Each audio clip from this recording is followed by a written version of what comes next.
guys, welcome to VegParatha's kitchen. இன்னைக்கு வந்து நம்ம பண்ண போறது ஒரு டிஃபரண்டான சப்பாத்தி ரெசிபி. ரொம்ப ஹெல்தியான ஒரு சப்பாத்தி. என்னன்னா பீட்ரூட் சப்பாத்தி ரெசிபி தான் இன்னைக்கு பார்க்க போறோம். சோ ரொம்ப ஹெல்தி. குழந்தைகளுக்கு பீட்ரூட் வந்து நிறைய பேர் வந்து கரீஸா பண்ணும்போது ஆகட்டும் சரி, ஃப்ரை பண்ணும்போது சரி, அது கொஞ்சம் ஸ்வீட்டா இருக்கிறதுனால வந்து நிறைய பேர் சாப்பிட மாட்டாங்க. இந்த மாதிரி வந்து சப்பாத்தில வந்து மிக்ஸ் பண்ணி பண்ணோம் அப்படின்னா மேபி வந்து சாப்பிட்றதுக்கு சான்ஸ் இருக்கு. வந்து வீட் ஃப்ளவர் ஒரு கப் எடுத்திருக்கேன்.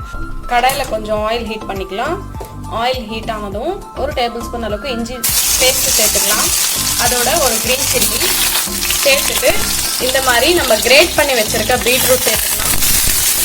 நம்ம பீட்ரூட் வந்து கிரேட் பண்ணி சேர்த்ததுனால சாப்பிட்றதுக்கு நல்லா இருக்கும். பட் ரொம்ப வந்து நீங்கள் மிக்சியில் போட்டு அரைச்சிங்கன்னா நல்லா இருக்காது. ஸோ இது வந்து கொஞ்சம் நேரம் பச்சை வாசனை போகட்டும். நம்ம கொஞ்சோண்டு இப்போ சால்ட் ஆட் பண்ணிக்கலாம். ஆட் பண்ணிவிட்டு ஒரு தடவை மிக்ஸ் பண்ணிக்கலாம். திருப்பி கொஞ்சம் ஃப்ரை ஆகட்டும், அவ்வளோதான். கொஞ்சம் ஃப்ரை ஆகிட்டு ஒரு 5 மினிட்ஸ் வந்து நம்ம இது குக் பண்ணால் போதும். அதுக்கப்புறம் கிரைண்ட் பண்ணிடலாம். ஒரு 2 டேபிள் ஸ்பூன் அளவுக்கு தண்ணி ஊற்றிக்கலாம். ஊற்றிட்டு இது பீட்ரூட் வந்து நல்லா வந்து குக் பண்ணிக்கலாம். கொஞ்சம் சாஃப்ட் ஆகிற வரைக்கும் நம்ம குக் பண்ணால் போதும். லிட் க்ளோஸ் பண்ணி ஒரு 5 மினிட்ஸ் வந்து குக் பண்ணிக்கலாம். பீட்ரூட் குக் ஆகிடுச்சு. ஸோ இப்போ வந்து மிக்ஸி ஜாரில் போட்டிருக்கு. ஆறுனதுக்கப்புறம் நம்ம அரைச்சிடலாம். சடா பேஸ்ட் வந்து ரெடி ஆகிடுச்சு. அடுத்து வந்து நம்ம வீட் ஃப்ளவரில் 1/2 டீஸ்பூன் வந்து சீரகம்,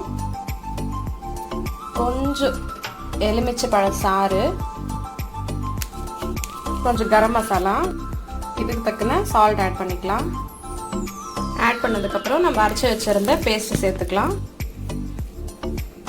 ஸோ பேஸ்ட்டு சேர்த்தாச்சு. இப்போ வந்து நம்ம இது நல்லா வந்து ஒரு டோ மாதிரி பிசைஞ்சுக்கலாம். ஸோ இதில் வந்து நம்ம வாட்டர் இருக்கும். பத்தலை தண்ணி அப்படின்னா நீங்கள் கொஞ்சம் வாட்டர் ஆட் பண்ணி நல்லா ஒரு டோ மாதிரி பிசைஞ்சுக்கலாம். டோ ரெடி ஆகிடுச்சு. மேலே கொஞ்சம் ஆயில் வந்து ஸ்ப்ரெட் பண்ணிக்கலாம். இப்போ வந்து டோ ரெடி ஆகிடுச்சு. 1 to 15 மினிட்ஸ் இது நல்லா ஊற வச்சிடலாம். டோ வந்து நல்லா ஊறிடுச்சு. ஸோ பார்த்தீங்கன்னா தெரியும், ரொம்ப சாஃப்டாக இருக்குது.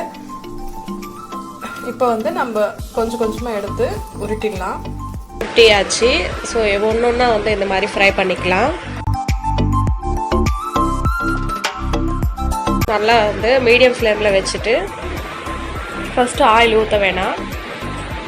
ஒரு 10 செகண்ட்ஸ் ஒரு சைடு திருப்பி ஃப்ளிப் பண்ணி இன்னொரு பக்கம் இன்னொரு 10 செகண்ட்ஸு அது மாதிரி ஃப்ரை பண்ணதுக்கப்புறம் திருப்பி எடுத்து இப்போ ஆயில் ஊற்றிக்கலாம்.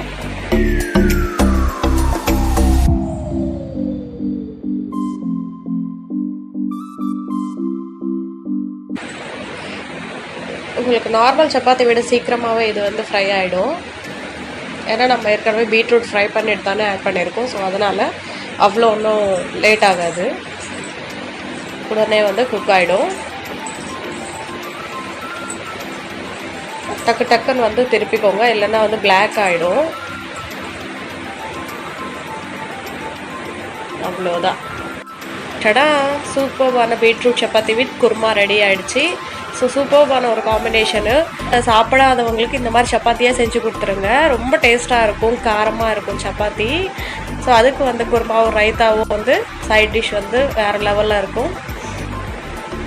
கண்டிப்பாக ட்ரை பண்ணி பாருங்கள். இந்த ரெசிபி பிடிச்சிருந்தா VegParatha's கிச்சனுக்கு சப்ஸ்கிரைப் பண்ணுங்கள். தேங்க்யூ ஸோ மச் ஃபார் வாட்சிங். பாய்.